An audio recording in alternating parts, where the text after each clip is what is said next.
pessoal, bem-vindos a mais um vídeo deste canal. Eu sou a professora Thaís Vilela de Língua Inglesa e hoje eu vou falar daquele período maledito que muita gente tem dificuldade, que é o Present Perfect. Antes de começar, deixa o joinha, ativa as notificações no sininho aqui embaixo e não esqueça de se inscrever e passar para os amigos, tá ok?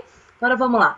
O Present Perfect é um tempo verbal que causa dificuldade nas pessoas porque muita gente tem aquele costume de ficar traduzindo tudo e não tentar pensar como um falante de língua inglesa.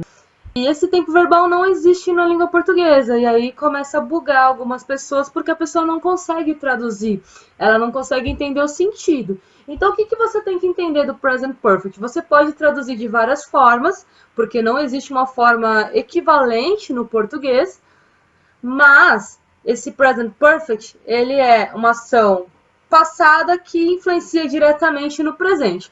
Eu gosto muito de dar exemplos de estudo, infelizmente, assim, exemplo de doença, né, que foi uma doença passada que influenciou o meu presente, né?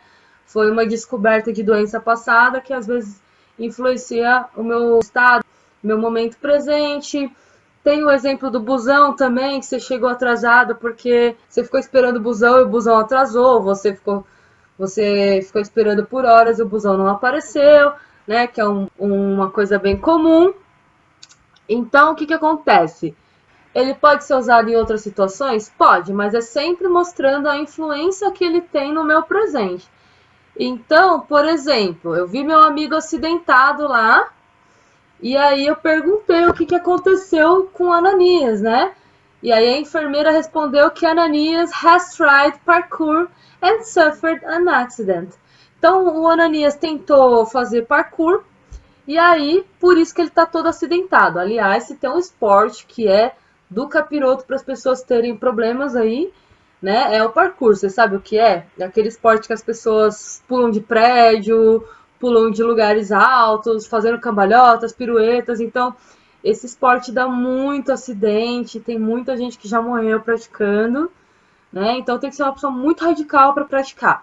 Mas vamos lá. Outras situações que o Present Perfect tem, ele é usado para descrever uma ação, situação iniciada no passado que permanece no presente. Por exemplo, I have lived in Bristol since 1984. Então, eu moro em Bristol desde tal data, né? 1984. Eu moro desde aquela data e eu não saí da cidade. Ele pode ser usado para uma ação durante um período e que ainda não tem sido finalizado, né? He has been to the cinema twice this week. Então, ela esteve 2 vezes no cinema essa semana e a semana não acabou. Pode ser que ela vá mais vezes, né? Geralmente, o Present Perfect não tem um período determinado, porque se você tiver exatamente o dia e o horário que aconteceu a ação, aí já vira o Simple Past, tá? Então, eu posso usar também para uma ação repetida em um período não especificado entre passado e presente. Por exemplo, we have visited Portugal several times. Então, nós estivemos em Portugal muitas vezes. Você pode também usar o Present Perfect para uma ação que foi concluída num passado recente. E aí você usa o termo just. I have just finished my work. Aí, geralmente, eu uso 2 frases. Eu havia apenas terminado meu trabalho quando, e assim por diante. Eu posso usar uma ação cujo período de ocorrência não seja importante, que é o que eu falei, você não tem o tempo específico de quando aconteceu a ação, tá? Então, he has read War and Peace.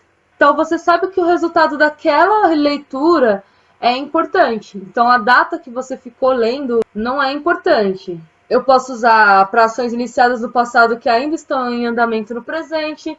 Então, they haven't lived here for years. Eles não moraram aqui por anos, né?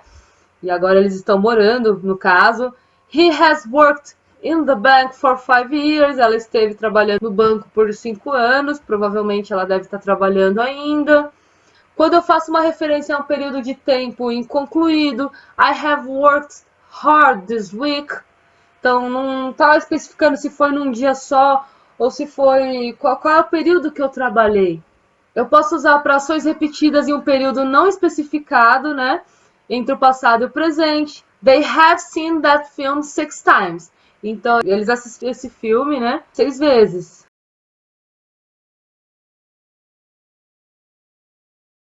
Aí eu já falei todas as situações que eu posso usar o present perfect. É um passado que influencia diretamente o meu presente, né? Por isso que eu uso com estudo, doença, chegar atrasada no busão. Agora eu vou falar dos auxiliares. Eu tenho 2 auxiliares que eu posso usar, tenho o has e o have.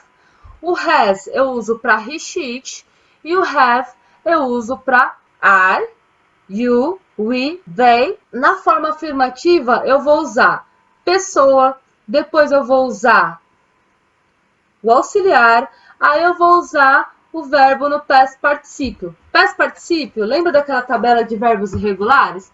No simple past, você usou a fileira do meio, tá? Então, infinitivo, fileira do meio, simple past. O past participio é essa fileira aqui, a terceira fileira. Então, geralmente, quando você não lembra se o verbo é regular ou não, ou você não lembra qual que é a forma que o verbo fica, você olha na tabelinha de verbos aqui, né? Até você decorar esse verbo, que tem verbos que você não usa muito. Então, se não tiver na tabelinha, aí você vai usar o ED. Clica aqui que eu vou deixar o vídeo do Simple Past para você consultar as regrinhas do ED. Eu vou colocar pessoa, Ananias, has, que é o has ou has tried parkour. E aí, se for com o plural, eu vou colocar aqui, they have tried parkour.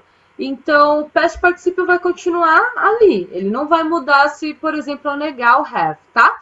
Agora sim, a forma abreviada do has. Eu posso usar has ou apóstrofe S. Eu posso usar have ou apóstrofe VE.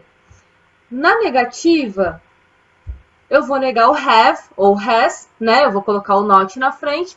Então, quais são as formas que eu posso abreviar? Apóstrofe S mais not ou hasn't. Apóstrofe V mais o not ou haven't, tá? Então, eu vou colocar o verbo negando aqui e depois eu vou colocar o verbo no past participio. Então, Ananias hasn't tried parkour. They haven't tried parkour. E aí, para fazer perguntas no inglês, a gente sabe que é sempre a mesma coisa. Eu vou inverter a pessoa que estava aqui, eu vou colocar aqui, e o verbo que estava aqui, eu vou colocar na frente. No caso, o verbo auxiliar, né? Então, Ananias has tried parkour vai ficar has Ananias tried parkour? Have they tried parkour? Espero que vocês tenham entendido quando a gente usa present perfect. Qualquer dúvida, deixem aqui embaixo, tá bom? Até o próximo vídeo, cuidem-se, não esqueçam de curtir, compartilhar e também passar aqui quais são os próximos temas que vocês querem aqui no canal, tá bom? Beijão, tchau, tchau. Cuidem-se.